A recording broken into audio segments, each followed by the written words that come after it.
Hello everyone, welcome back to CS with Mr. G. We are roughly halfway through our Unit 8 programming unit, and hopefully this far you've managed to understand the key concepts that we've covered and built a solid foundation when it comes to programming, and are now able to solve problems independently, and of course start to put snippets of code together in order to make bigger programs and more complex algorithms. In this lesson we are going to look at the term nested statements, and nested statements are used when it comes to selection and iteration. So of course by now you should recognize selection as if statements, and we should recognize iteration as loops. Now when it comes to the term nesting or nested statements, basically what we're saying is like having instructions inside other instructions. So for example, we can put two if statements together with one if statement being inside the other, and that will be called a nested if statement. We could also do the same with loops and have a loop inside of a loop, and again this would be called a nested loop.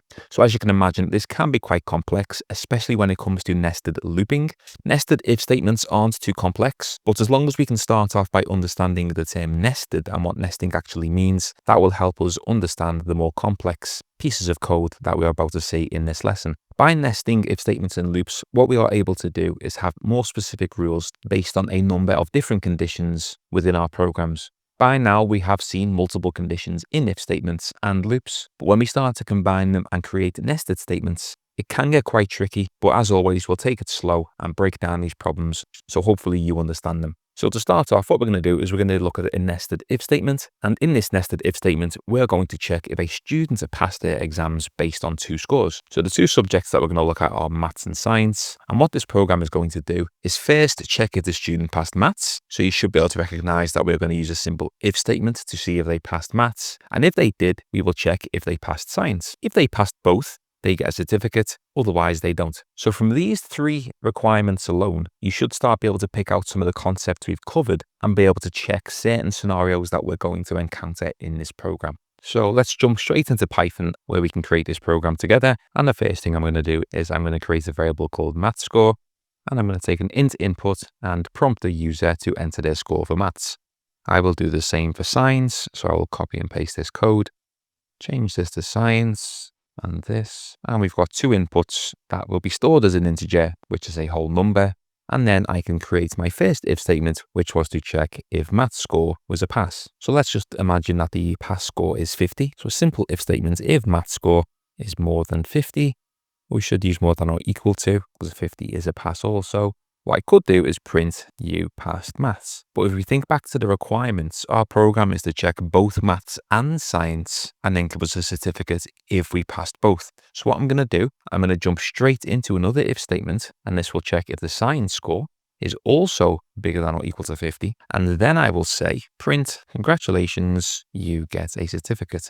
Now what's important here, guys, is that as you can see, the second if statement is indented after the first. And this is our first example of a nested if statement. The only time this if statement will be checked if science score is more than or equal to 50 is only if maths score was more than or equal to 50 also in the first place. So if the student never passed maths, if the maths score was anything less than 50, then this statement here checking for the science score will never run as it's inside the first if statement. So this is exactly what a nested if statement does and allows you to set multiple conditions using different structures. If we think back to last lesson, we could have also used another approach. And if I just get rid of this code for 1 second, what I could have also said is if maths score is more than 50 and science score is more than 50, then I could also print congratulations, so on and so forth. So there are two ways of doing this, but for today's sake, I'm using this method to show you what a nested if statement looks like and how it works. So I can now get rid of this. And like I said, this second if statement is only run if the first one was true. Then what I can do is I can set an else statement here, which means that the students passed maths because we're inside this if statement here, but they didn't pass science. So what I can do here is tell them, well done, you passed maths, but failed science. Remember, we are inside this first if statement, which is checking for the maths score. So this else means that science was not more than or equal to 50. Then, using the same method here, I can come out of the second if statement. So I'm going to exit this if statement. I'm going to come back to the first one, and I'm going to say else print you failed maths. Because as you can see, if the maths score was less than 50, then we skip all of this, and we can simply state the students failed maths. So this is our first example. It's a nested if. This if statement is inside this if statement. And as you can imagine, guys, these can get pretty big if you have multiple if statements inside other if statements. But we're just keeping it simple for now. We will progress as we move forward. And next, what we will do is we will look at a nested loop statement, which I've mentioned are a bit more complex to understand, but I will keep it as simple as I can just to help us get started. So before we go and run this in Python, let's just have a quick understanding of what I'm going to do. In this loop statement, I'm going to print a list of fruits with a pattern of stars after each fruit. So after the first fruit, it's going to print 1 star, the second fruit will print 2 stars, and so on and so forth. So what I've done is I've created a list of fruits using an array. We know this because we have the squared brackets at either end. And inside, I've got 4 elements as they are all separated by a comma. So I've got 1, 2, 3, and 4. And if we think back to our previous lessons, in Python, the index would be 0, 1, 2, and 3. Then what I will do is run a for loop, and this loop is going to run for the amount of items that are in the list. So for I in range length of fruits means that the length function is going to count how many items are inside here, which as we've said is 4, and this essentially is going to run 4 times. So this for loop here is going to run 4 times. If I had 5 items in this list or 6 items, then the loop would run 5 times or even 6 times, but it's basically going to loop for the amount of items in the list. Then when I'm inside the loop, I've created a variable called fruit. So it's not fruits, that's the array. And the fruit variable contains the item from the fruits array in position I. So we think back to our loop lesson. On the first run, I equals 0.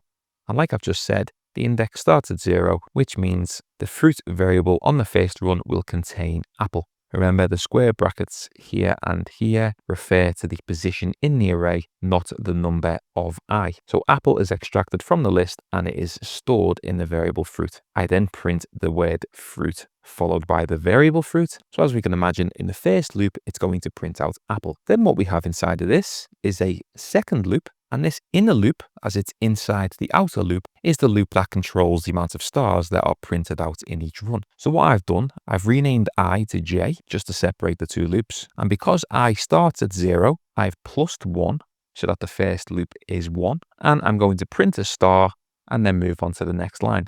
Now, because this for loop is inside the other loop, this is going to loop multiple times before the outer loop runs again. So because I is currently 0, this inner loop is only going to run once because I plus 1 is only 1. So this only loops once on the first run. But as I will increase on the outer loop on the next run, that means this loop is going to run more times the bigger I gets. So let me just clear that and start again. So we've printed apple and 1 star. We come back round to the outer loop. I is now equal to 1.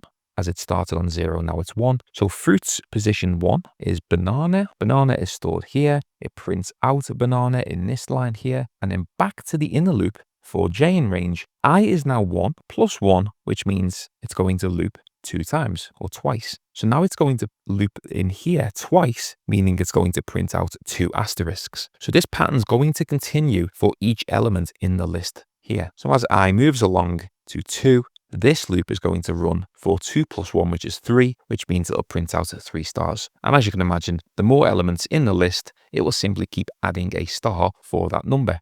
So if we just create this in Python really quickly, we have our fruits array and we have our list with 4 fruits inside. I then start my first loop, which was for I in range, and this is going to run for the length of the fruits array.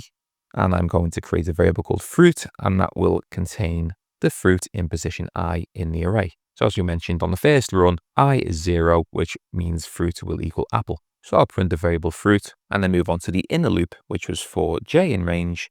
And this one ran for I plus 1. I'm going to print an asterisk and then a blank print line to move it onto a new line for the next fruit. So if I run this now, we should get the apple. So let's run this and see what happens. And as we can see, we've got apple with 1 star. I moved over to 1, which was the banana. And then the inner loop was I plus 1. So the inner loop ran twice. I is now 2, which was the cherry. 2 plus 1 is 3, which means it looped 3 times, 3 asterisk. Date was the third. And as you can see, we've got 4 stars. So as I mentioned, guys, this can be quite tricky. If we didn't include the inner loop in this code, it would have just printed out 1 asterisk for each fruit. But the inner loop was incrementing it by 1 and was looping inside the outer loop based on the iteration of the outer loop. So what we'll do now is we'll go through this scenario-based question, and we're going to use nested statements to calculate and output the highest, lowest, and average marks that's been awarded in a class of 20 students. So this will be a typical exam style question, guys. And as you can see from this one sentence here, there's so many things we have to think about when it comes to writing this program. If we think back to the previous lessons, finding maximum and minimum value in an algorithm, we've done. Calculating the average, we've also done. But picking out details and using that skill abstraction, which we've mentioned, you have to be able to think, okay, so we've got a class of 20 students. So you know how many times this is going to loop, which means that we can use a for loop, which will loop 20 times. But as it's our first go, what I've done is I've set these help conditions here to help us. And what we'll have to do first and foremost, we create some variables for the highest and lowest mark. We set them both to 0. We're then going to collect marks using a loop. And as I've mentioned, this will loop 20 times as there are 20 students. What I can do is for the very first student is set both the highest and lowest mark to this student. As the first time this program will run, technically that first student will have both the highest and lowest mark until somebody has a higher or lower mark. Then at the end, I calculate the average by taking the total marks dividing by the number of students. So also what we'll have to do for the average is keep a total and add up the total marks as we run through our code. Then at the end, we're going to print out the highest, lowest, and the averages. First things first, I'm going to create a variable called number of students, and I'm going to set this to 20. I then create my variables for highest mark, the lowest mark, and the total. I'm going to give the user an instruction on how to use it. So please enter the marks for 20 students. Then I'm going to create my for loop. So for I in range, and this is going to loop from position 0 to the number of students.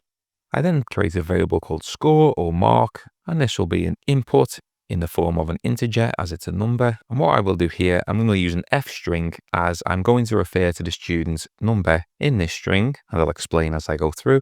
So student I is going to be the number of the student, and then their mark. I need two closed brackets as it's an integer input. And I'm just going to show you what happens when I run this. And it prints out student 0 mark. So what I need to do is remember that I started 0 here. And I'm going to plus 1 to it, as that means the first time this loop runs, it will print out student 1 and then their mark. So let's run that and student 1 mark. And then I will then type in their mark. Then what I will do is check if it's the first student that I'm typing in. So if I equals 0, that means that it's the first student and the highest mark I'm going to set to score, which is the score I've just typed in. The lowest mark I'm also going to set to the score I've just typed in. And basically, the first student that I type in at that point in time currently has the highest and lowest mark. So this if statement's only going to check for the first student.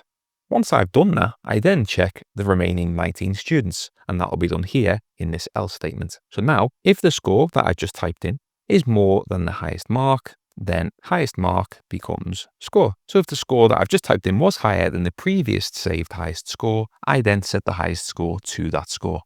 And likewise, I do a second if statement and check if it's lower. So if the score that I just typed in is smaller than the lowest mark, then lowest mark becomes the score that I just typed in again.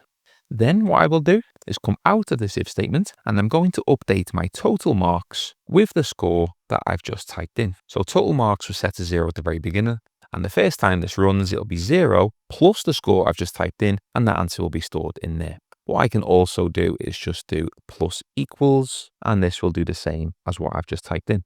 But I'm going to leave this in just because pseudocode requires you to do it this way. And then this will loop 20 times, taking in all of the scores, and then I need to do something with them. So once this loops 20 times, I'm then going to create an average, and this will be the total marks divided by 20.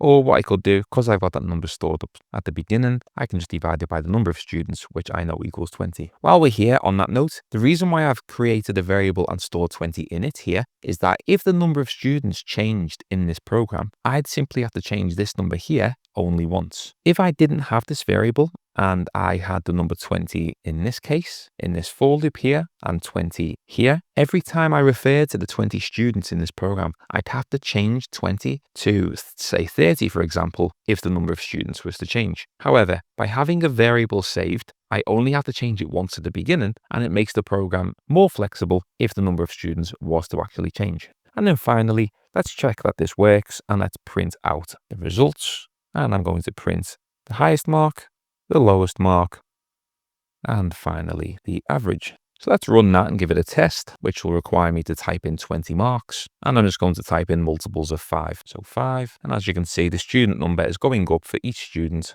So in this case, the highest mark should be 100 and the lowest mark should be 5. So yes, the highest mark is 100 and the lowest is 5. And the average is 52.5, which is all of these numbers added together and divided by 20. So there's your complete program, guys. On the slides available on my website, there is a full walkthrough of this program. But for the sake of the video, you can see the complete program there if you want to give this a go. And as you can see, we've got many nested statements within here. We've got these if statements inside a loop. And if you are able to follow along and understand this, guys, you are well on your way to achieving those higher marks in your paper 2 exam. It doesn't get much more trickier than this. If you can understand nested statements, you are probably 95% of your way there. But if you are struggling, I completely understand. Try and give the video another watch and follow along again. And by all means, give some programs a go and just have some practice in Python yourself. So as always, guys, thank you very much for watching. Please drop me any questions in the comments if you are unsure and need some clarification. And hopefully I'll see you in the next video of Unit 8 for our programming unit.